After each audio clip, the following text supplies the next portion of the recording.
This channel does not promote any violent, harmful, or illegal activities. All content provided by this channel is meant for an educational purpose only. Naihati আরো একটা কারণে গুরুত্বপূর্ণ, কারণ এবার নির্বাচনী জোট হয়েছে সিপিআইএম তথা বামফ্রন্ট এবং সিপিআইএম এর লিবারেশনের। প্রদীপ্ত কান্তি ঘোষ আমাদের সঙ্গে রয়েছেন, আমাদের সহকর্মী। প্রদীপ্ত, কংসাল বলা সিপিএম তারা কি নকশালদের সঙ্গে একযোগে লড়াইটা করছে ভোটের দিন?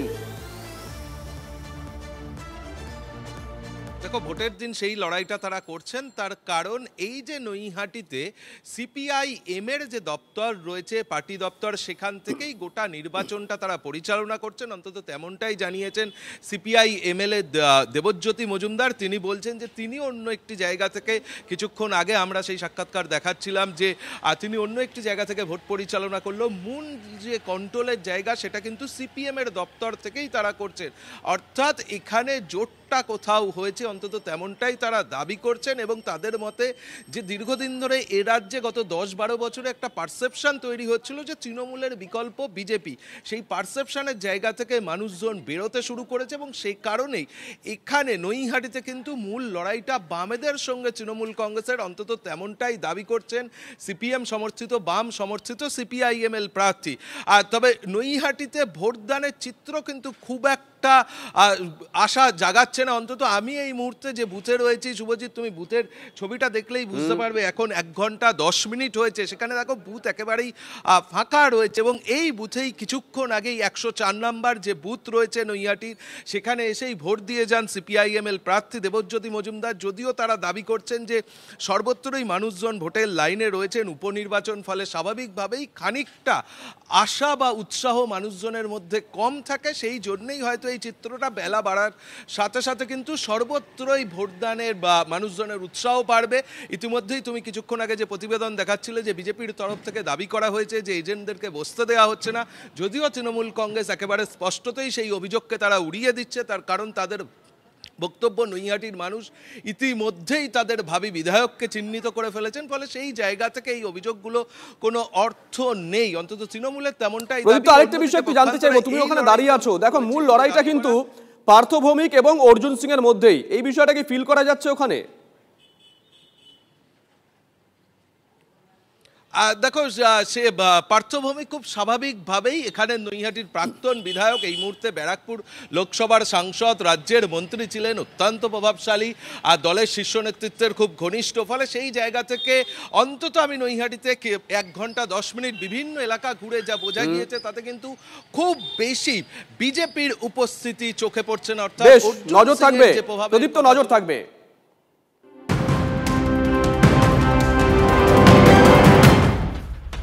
এদিকে সিআইএসএফ এ প্রথমবার মহিলাদের জন্য পৃথক ব্যাটালিয়ন, শিলমোহর স্বরাষ্ট্র মন্ত্রকের তরফে নতুন ব্যাটালিয়নের জন্য সিআইএসএফ এর তরফে নিয়োগ ও প্রশিক্ষণের প্রস্তুতি। বিমানবন্দর, মেট্রো ও রেল স্টেশন ছাড়াও ভিভিআইপিদের নিরাপত্তার দায়িত্বে থাকবে এই বাহিনী।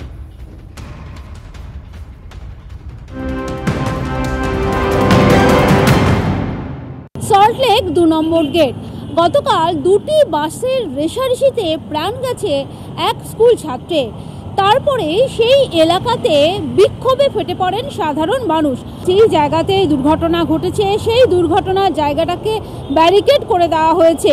তবে পুলিশি ব্যবস্থা, যে ট্রাফিক ব্যবস্থা নিয়ে প্রশ্ন তুলেছেন সাধারণ মানুষ বা স্কুলের ছাত্রছাত্রীদের যারা অভিভাবকরা রয়েছেন তারা, সেখানে কিন্তু গতকালের মতো একই চিত্র।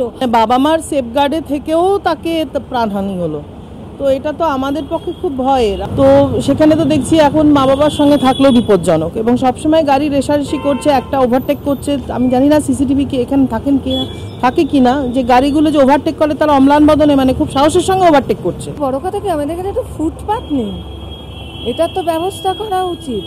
ওইদিকে বড় বাড়ি, ফুটপাথ জুড়ে, এখানে দোকান, লোক যাওয়া আসা তা করবে কোথা দিয়ে? তেমনই বিক্ষুদাসের সঙ্গে সোমা দাস, TV9 বাংলা, সল্টলেক।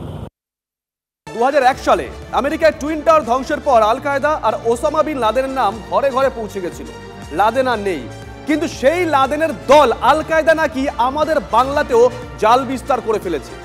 কলকাতার বেনিয়াপুকুর, কোচবিহারের হলদিবাড়ি, জলপাইগুড়ির ফুলবাড়ি, 3-3টে জায়গায় তল্লাশিতে গেছিল ন্যাশনাল ইনভেস্টিগেশন এজেন্সি। মা ভিখারি ছেলে নাকি আল কায়দার হয়ে কাজ করছে, পাওয়া যাচ্ছে এমনই মারাত্মক অভিযোগ। পড়শি দেশে পালা বদল। আপনি ভাবছেন আপনার কি? পালা বদলের পর একের পর এক জামাত নেতাকে মুক্তি দিয়েছে বাংলাদেশের অন্তর্বর্তী সরকার। 26শে আগস্ট প্যারোলের নামে ছেড়ে দেওয়া হয় ভারত বিরোধী কুখ্যাত জঙ্গি নেতা আনসারুল্লাহ বাংলা টিমের প্রধান জাসিমউদ্দিন রহমানিকে। কারা এই আনসারুল্লাহ? জঙ্গি সংগঠন আল কায়দার উপমহাদেশীয় শাখা। পশ্চিমবঙ্গের ভয় কি বাড়ছে? প্রশ্ন উঠেছিল তখনই। 2.5 মাস পর আশঙ্কা আরও বাড়ল। সোমবার পশ্চিমবঙ্গ সহ 6 রাজ্যে হানা দেয় এনআইএ। কেন? আল কায়দার হয়ে কাজ করা 4 বাংলাদেশি ও তাদের সহযোগীদের খোঁজে তল্লাশি। কলকাতার বেনিয়াপুকুর, জলপাইগুড়ির ফুলবাড়ি ও কোচবিহারের হলদিবাড়িতে পৌঁছয় কেন্দ্রীয় তদন্তকারী দল। কিন্তু হঠাৎ বাংলায় কেন? গত বছর মার্চে আল কায়দা জঙ্গি সন্দেহে 4 বাংলাদেশি সহ 5 জনকে গ্রেফতার করে আহমেদাবাদের এসটিএফ। ধৃতদের জিজ্ঞাসাবাদের পর জঙ্গি কার্যকলাপের চাঞ্চল্যকর তথ্য উঠে আসে বলে সূত্রের খবর। সেই তথ্যের ভিত্তিতেই জম্মু কাশ্মীর, কর্ণাটক, বিহার, পশ্চিমবঙ্গ, ত্রিপুরা ও অসমে অভিযান এনআইএর। হলদিবাড়িতে বিশ্বজিৎ বর্মনের বাড়িতে হানা দেয় এনআইএ। বাবা নেই, মা ভিখারি। মায়ের দাবি ছেলে ক্যাটারিংয়ের কাজ করে। এমন বাড়িতে এনআইএ কেন? দেশ জুড়ে আল কায়দা স্লিপার সেল এবং আল কায়দাকে সাহায্যকারী যে নেটওয়ার্ক, সেই নেটওয়ার্কের খোঁজে তল্লাশি জাতীয় তদন্তকারী সংস্থা এনআইএর। সেই এনআইএর একটি দল এসে পৌঁছালো কোচবিহারের প্রত্যন্ত এলাকায়, হলদিবাড়ির এই ধারানগর কলোনি এলাকায়। হলদিবাড়ির মতো প্রত্যন্ত এলাকায় জাতীয় তদন্তকারী সংস্থা আসায় এবং আল কায়দা যোগ স্পষ্ট হওয়ায় কার্যত তুমুল আলোড়ন পড়েছে। বিশ্বজিৎ কি কাজ করে? কাজ করে আমার ছেলে, বাবা থাকতে। বিশ্বজিৎ তো ভালো ছেলে, ও তো ক্যাটারিং কাজ করে। বিশ্বজিৎ ওই যে ক্যাটারিং এর কাজ করে আর টুকটাক কাজ করে, নালে বাড়িতেই থাকে। কোথায় গেছে ছেলে? বাইরে গেছে। কোথায়? বাইরে কোথায়? অনেক দূর, আসাম না ওকে কি করে। পুলিশ যাওয়ার পর ছেলের সঙ্গে যোগাযোগ হয়েছে? না। শিলিগুড়ি লাগোয়া জলপাইগুড়ির ফুলবাড়িতেও হানা দেয় এনআইএ। সবুজ রায় নামে এক ব্যক্তিকে আটক করে কেন্দ্রীয় তদন্তকারী দল। জিজ্ঞাসাবাদের পর ছেড়েও দেওয়া হয়। নিজেকে ব্যবসায়ী বলে পরিচয় দেওয়া সবুজের বাড়িও হলদিবাড়িতে।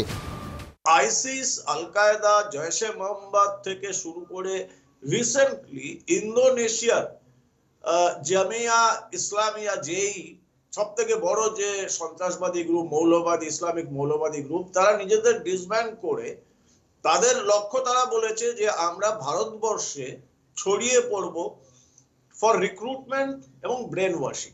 জঙ্গিদের আতুরঘর হয়ে গেছে। শাহজাহান, শকত, জাহাঙ্গীর মডেল চলছে।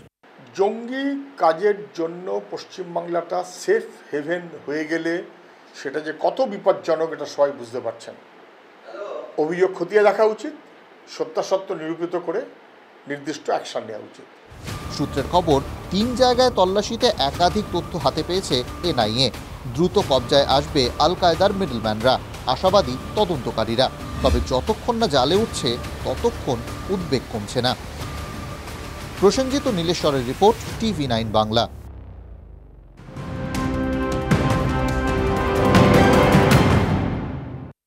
আরও একটা বড় খবরের দিকে নজর রাখতেই হচ্ছে। এবার থেকে আর মৌখিক আর্জি নয়, সুপ্রিম কোর্টে দ্রুত কোনো মামলার শুনানির আর্জি জানাতে হবে লিখিতভাবেই।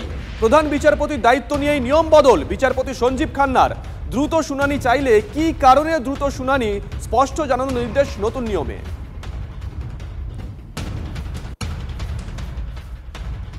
এদিকে অবশেষে ঠান্ডা আমেজের আশা গোটা বাংলা জুড়েই। সপ্তাহের শেষেই তাপমাত্রা নামবে স্বাভাবিকের নিচে।